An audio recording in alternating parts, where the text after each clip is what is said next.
আমরা আজকে দুটো ত্রিকোণমিতির অঙ্ক নিয়ে এসেছি। দেখো, একটি নতুন অঙ্ক। এই ধারার অঙ্ক তুমি আমাদের বইয়ে খুঁজে পাওয়া যাবে না, কিন্তু এইসব অঙ্ক অত্যন্ত গুরুত্বপূর্ণ এবং শেখার জন্য অত্যন্ত গুরুত্বপূর্ণ। তো এই অঙ্কটা, 1 নম্বর অঙ্কটা দেখো কিভাবে আমি সলিউশন করি। তো আমরা আজকে দুটো অঙ্ক নিয়ে আসছি।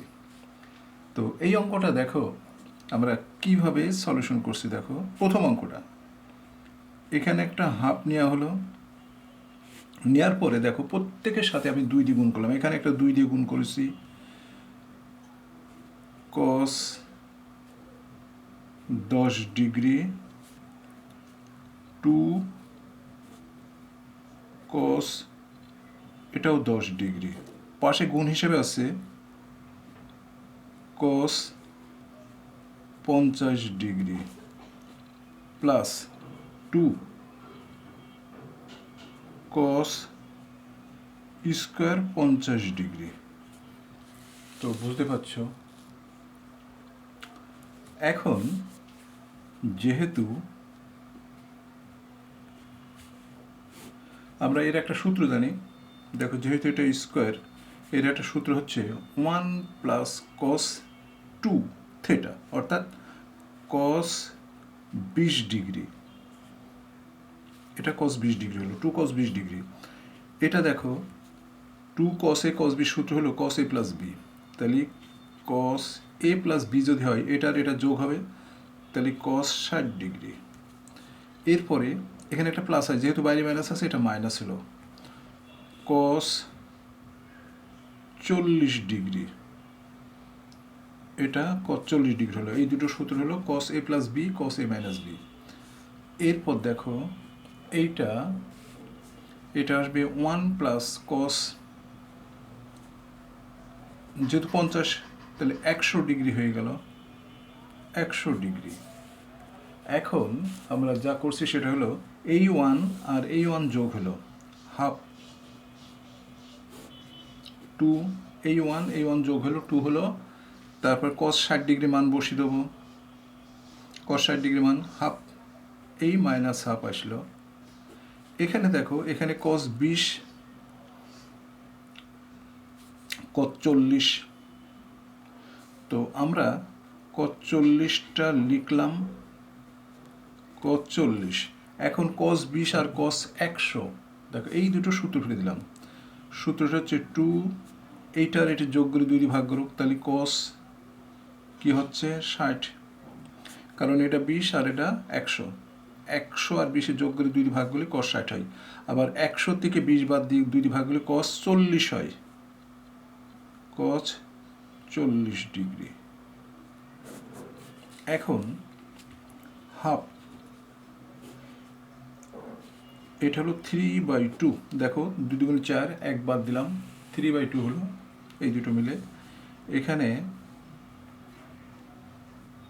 cos 40 ডিগ্রি, এখানে প্লাস 2 cos 60 ডিগ্রি আছে, একটা হাফ, আর এখানে একটা আছে cos 40 ডিগ্রি। এই হাফ হাফ কেটে গেল।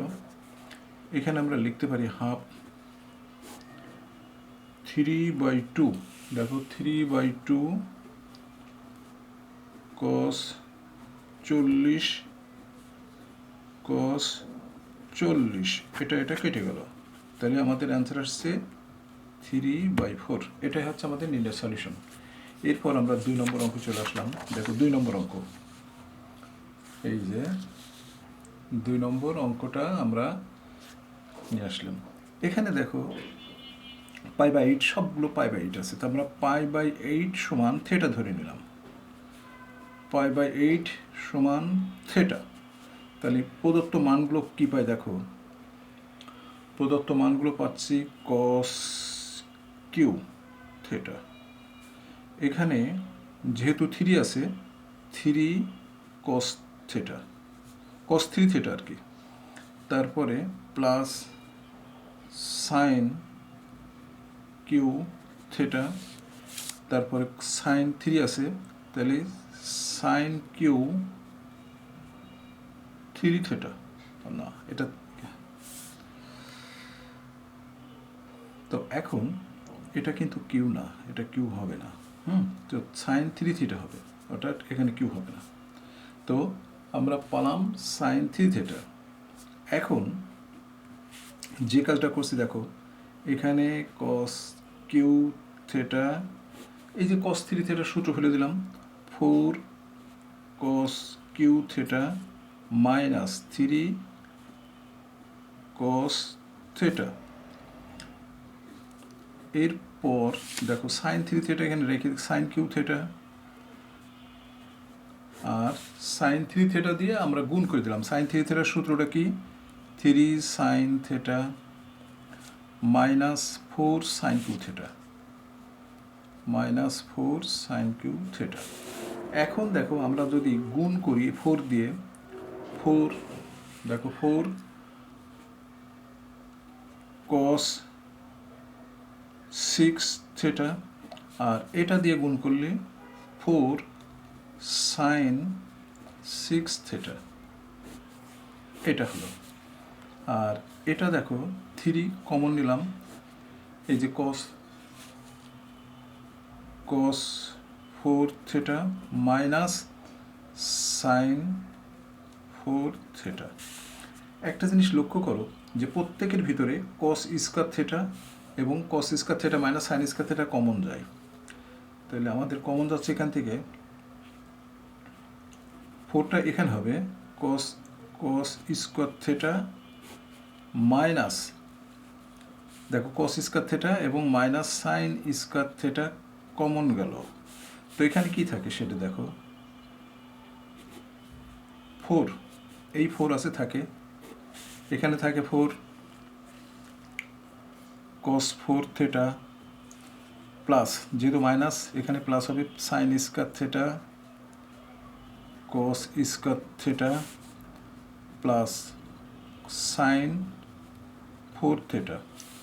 এখানে দেখুন এখানে যদি কস square theta minus sine square theta common যায়, তাহলে থাকে কি কস square theta plus sine square theta, ওটার মান হচ্ছে 1, সেই জন্য আমরা শুধু 3 লিখব। আমাদের মান এটা পেলাম, আর এদিকে এটা পেয়েছি। তো এটার মান আমরা লিখতে পারি cos 2 থিটা। এটার সূত্র হচ্ছে cos square theta minus sine square theta সমান cos 2 থিটা, লেখা হলো। এখন দেখো এইটা আমাদের এইভাবে লিখতে হবে, cos square theta plus sine square theta whole square minus 2 থাকে, কিন্তু একটা বাদ গেলে আমাদের থাকে হলো sine square theta cos square theta minus 3, দেখো মাইনাস 3 আছে, এটা 1 হয়ে গেল। এই 1 হওয়ার পরে এটা গুণ করে দিলাম। এখানে আমাদের আসে হলো, দেখো এখানে আসে হলো cos 2 থিটা, এখানে কি আছে 4, এটাকে 4 sign square theta cos square theta minus 3। তো এখন cos 2 থিটা, এই 1 থেকে 3 বাদ দিলে 1 থাকে, এখানে একটা 1 থাকে, আর এটা কি হয়ে যায় 2 চলে গেলে সাইন, দেখো সাইন 2 থিটা স্কয়ার হয়ে যায়। কেন হয়? কারণ এখানে 4 সাইন স্কয়ার থিটাতে আমরা লিখতে পারি 4 sine theta cos theta whole square, এটা সাইন 2 থিটা, সেজন্যই সাইন স্কয়ার থিটা হলো। এটার মান কিন্তু দেখো, এটার মান হলো cos 2 theta square, cos square 2 theta, তাহলে এর সাথে গুণ হলি দেখো cos 2 theta into cos square 2 theta. তো এটা যেহেতু গুণফল, তাহলে cos কিউ 2 থিটা, এটা আমাদের ফাইনাল অ্যান্সার। এই ফাইনাল অ্যান্সারে দেখো আমরা এটা কাজ করতে পারি, cos ওই যে থিটার মান কি π/8, তাহলে আমাদের এখানে π/4 পেয়ে গেলাম, কারণ থিটার মান হচ্ছে π/8, তো 2 দিয়ে গুণ করলে π/4, কিন্তু হোল কিউ। তো এর মান হচ্ছে কি √2 হোল কিউ। তাহলে আমাদের অ্যান্সার কি আসছে? অ্যান্সার আসছে 2√2। অর্থাৎ এইটার মান হচ্ছে, এটার মান হচ্ছে 1/2√2। তো বুঝতে পারছো, এইভাবে তোমাদেরকে সলিউশন করতে হবে, সলিউশন শিখে ফেলতে হবে, তা না হলে আমরা আগাতে পারবো না। আজ এ পর্যন্তই।